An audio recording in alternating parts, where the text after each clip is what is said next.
কোনো এক ভাইয়া কমেন্টস করেছেন, আমি রেগুলার আপনার ভিডিও দেখি। আপনি বলেছেন মেয়েদের ফোরপ্লে করে উত্তেজিত করতে এবং এতে মেয়েদের কয়েকবার অর্গাজম হয়ে যায়। আমার প্রশ্ন হচ্ছে, মেয়েদের কয়েকবার অর্গাজম হয়? যেহেতু আমাদের ছেলেদের একবারই অর্গাজম হয়। স্পাম পড়ে গেলে আমরা যে মানসিক প্রশান্তিটা পাই, মেয়েরা এরকম প্রশান্তি কখন পায়? ধন্যবাদ ভাইয়া সুন্দর একটা কমেন্টস করার জন্য। দেশের এবং প্রবাসের ভাই বোনদের প্রতি সালাম। আসসালামু আলাইকুম। আমি প্রভাষক ডাক্তার রিক্তা পারভিন, হোমিওপ্যাথি এবং আয়ুর্বেদিক চিকিৎসক। চেম্বার সেবা, হোমিও কমপ্লেক্স অ্যান্ড সেবা ডিজিটাল ল্যাব, উপজেলা মডেল মসজিদের পূর্ব পাশে, শিমুলিয়া, মাগুরা।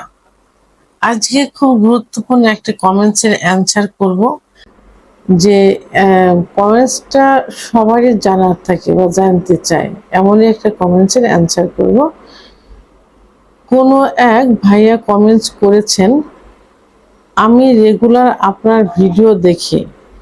আপনি বলেছেন মেয়েদের ফোরপ্লে করে উত্তেজিত করতে এবং এতে মেয়েদের কয়েকবার অর্গাজম হয়ে যায়। আমার প্রশ্ন হচ্ছে, মেয়েদের কয়েকবার অর্গাজম হয়? যেহেতু আমাদের ছেলেদের একবারই অর্গাজম হয়। স্পাম পড়ে গেলে আমরা যে মানসিক প্রশান্তিটা পাই, মেয়েরা এরকম প্রশান্তি কখন পায়? ধন্যবাদ ভাইয়া সুন্দর একটা কমেন্টস করার জন্য। ভাইয়াটির প্রশ্ন এমন যে মানে অর্গাজম মেয়েদের কয়বার হয়? পুরুষের যে অর্গাজম হয়, অর্থাৎ তার প্রশ্নটাই একদম সে আননোন, সে কিছুই জানে না। আসলে অর্গাজম আর বীর্যপাত কিন্তু এক না। তার ধারণা যে বীর্যপাতই হচ্ছে অর্গাজম। বীর্যপাত হলো চরম সুখ, লাস্ট পর্যায়ে যে সুখটা হয়, সুখটা হয়ে বীর্যপাত হয়, সেটাই হলো বীর্যপাত। অর্গাজম আর বীর্যপাত কখনোই এক হয় না বা এক না। অর্গাজমটা কেমন? সহবাসের খুব ইচ্ছা করা এবং সহবাসের জন্য উদগ্রীব হয়ে যাওয়া। সেক্স উত্তেজনা এমনভাবে আসে, কোনো কিছু কল্পনা করলে, কোনো কিছু ভাবলে, অথবা মেয়েদের যখন সহবাস করা হয়, পুরুষরা মেয়েদের যে ফোরপ্লে করে, ফোরপ্লে মানে কি? তার শরীরের বিভিন্ন অঙ্গে আদর করা, চুম্বন করা। যেখানে আদর করলে, চুম্বন করলে সেক্স উত্তেজনাটা খুব তাড়াতাড়ি চলে আসে, মানে সহবাসের ইচ্ছাটা খুব তাড়াতাড়ি হয়। এটাই হলো অর্গাজম। এখন এই অর্গাজম পুরুষেরও হতে পারে, মেয়েদেরও হয়, উভয়েরই অর্গাজম হয়। পুরুষের অর্গাজম হয়ে সহবাসের ইচ্ছা হয়, লিঙ্গ শক্ত হয়ে যায়, উত্থান হয় অর্থাৎ দাঁড়িয়ে যায়, গা হাত পা ঝিমঝিম করে, তাড়াতাড়ি সহবাসের ইচ্ছা হয়। এইটাই হলো অর্গাজম। আর মেয়েদের সহবাসের ইচ্ছা হয়ে অর্গাজম হয়, অর্থাৎ কামরাস চলে আসে। এই কামরাসটা আসার কারণ হলো যে যোনিপথকে পিচ্ছিল্য করে দেওয়া, সহবাসকে সহজ করে দেওয়া। এটা হলো অর্গাজম, অর্থাৎ ইচ্ছা শক্তি, যেটা যে সহবাসের ইচ্ছাটা, এটাই হলো অর্গাজম। এটা পুরুষেরও এরকম অর্গাজম হয়ে দেখা যায় যে একটু কামরাস আছে, যে কামরাসটা সহবাসের যোনিপথকে পিচ্ছিল্য করে দেয়। অর্থাৎ সহবাসের ইচ্ছা হওয়া এবং উত্তেজিত হওয়া, এইটাকেই কিন্তু অর্গাজম বলা হয়। এই জন্য কখনোই অর্গাজম যে বীর্যপাত, এটা ভাবা যাবে না। আচ্ছা, এখন মেয়েদের বীর্যপাত মানে ফোরপ্লে করার সময় অর্গাজম কয়েকবার হয়? এটা কেন বলা হয়েছে কয়েকবার অর্গাজম করানোর জন্য? অনেক পুরুষ আছে যারা সহবাসে গেলে অল্প সময়ের মধ্যে বীর্যপাত হয়ে যায়, অর্থাৎ স্ত্রীর আগেই দেখা গেল 2-3 মিনিটের মধ্যে বীর্যপাত হয়ে যায়, স্ত্রী হয় না, এতে স্ত্রী কষ্ট পায়। তাই এই জন্য বলা হয়েছে যে যখন সহবাসে যাবেন, ফোরপ্লে করবেন, ফোরপ্লেটা একটু সময় নিয়ে করতে হবে।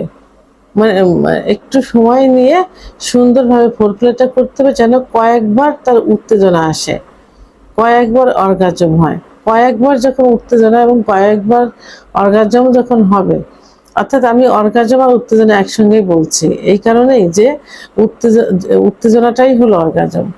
তো যখন বারবার উত্তেজনা আসবে, অর্গাজম হবে, কামরাজ বের হবে, তখন সে কিন্তু সহবাসে যাওয়ার জন্য উদ্গ্রীব হবে। সহবাসে যাওয়ার পরও তাকে ফোরপ্লের ভিতরে রাখতে হবে, যেন মানে এতটাই চরম সুখ চলে আসে যেন স্বামীর বীর্যপাত হওয়ার আগে তার বীর্যপাত হয়ে যায়। এদিকে সহবাসে আসার আগেই কয়েকবার অর্গাজম করা, সহবাসে লিপ্ত হওয়ার পরে অর্গাজম করে, এতে কি হয়, সহবাসের ইচ্ছাটা প্রতিনিয়ত থেকে যায় এবং চরম উত্তেজিত হয়। তাহলে স্বামীর আগে স্ত্রীর অর্গাজম বীর্যপাত হয়ে যাবে। এখন বীর্যপাতটা হলো পুরুষের যেমন বীর্যপাত হয়, সর্বশেষ গিয়ে বীর্যপাত হয়ে বীর্যটা বের হয়ে যায় এবং সে শান্তি অনুভব করে, মেয়েদেরও ঠিক এরকম বীর্যপাত হয়। সেই বীর্যপাতটা কিন্তু পুরুষের মতো এই বীর্যটা কিন্তু এত ঘন না, সেটা একটা প্রসাবের মতো, একটা পানির মতো পদার্থ বের হয় লাস্ট পর্যায়ে গিয়ে, এবং তখন মেয়েরা চরম সুখ অনুভব করে, চরম সুখ অনুভব করেই তার বীর্যপাতটা হয়ে যায়। তা অনেক পুরুষ এই বীর্যপাতটা ঘটাতে পারে না, কারণ মেয়েদের সেক্স উত্তেজনা আসতে একটু সময় লাগে। কোনো কোনো মেয়ের 10 থেকে 15 মিনিট হয়ে যায়, আবার কোনো মেয়ের 30 থেকে 35 মিনিটও সময় লাগে। এই জন্য তাকে উত্তেজিত করার জন্য বেশি করে ফোরপ্লে করার কথা বলা হয়েছে, যাতে বারবার অর্গাজম হয় এবং সহবাসের ইচ্ছাটা আসে। তাহলে মেয়েদের এবং পুরুষের বীর্যপাত লাস্টে গিয়ে হয়, পুরুষের বীর্য বের হয় গাঢ় ধরনের আর মেয়েদের বীর্য বের হয় পানির মতো পাতলা। আর বীর্যপাত যাতে সহজে হয় এজন্য মহিলাদের যোনিপথের ভিতরে জি স্পট একটা জায়গা আছে, এই জায়গাটা হলো যোনিপথের উপরের ওয়ালে, এবং এটা 1.5 থেকে 2 ইঞ্চি ভিতরে, বেটে মেয়েদের জন্য, লম্বা মেয়েদের জন্য 2 থেকে 2.5 ইঞ্চি ভিতরে। তাহলে বারবার অর্গাজম ঘটিয়ে এই জি স্পট জায়গায় যখন সহবাসে লিপ্ত হবেন, যদি বারবার তার লিঙ্গ দিয়ে ঘর্ষণ দিয়ে যায়, তাহলে খুব দ্রুত তার বীর্যপাত হয়ে যাবে। তাহলে আমি বোঝাতে পেরেছি যে পুরুষেরও বীর্যপাত হয়, মহিলাদেরও বীর্যপাত হয়, আর অর্গাজম পুরুষেরও হয়, মহিলারও হয়। অর্গাজমটা হলো চরম ইচ্ছা শক্তি সহবাসে, সেটাই হলো অর্গাজম। এই অর্গাজম মেয়েদের কামরাজ চলে আসে, পুরুষের লিঙ্গের মাথায় কিন্তু একটু পানি চলে আসে, আবার লিঙ্গ শক্ত হয়, সহবাসে যাবার জন্য উদ্গ্রীব হয়ে যায়। ভিডিওটি সম্পর্কে যদি কোনো মতামত থেকে থাকে অবশ্যই কমেন্টের মাধ্যমে জানাবেন। আর ভিডিওটি ভালো লাগলে লাইক, কমেন্ট, সাবস্ক্রাইব করে আমার সঙ্গে থাকুন। আল্লাহ হাফেজ।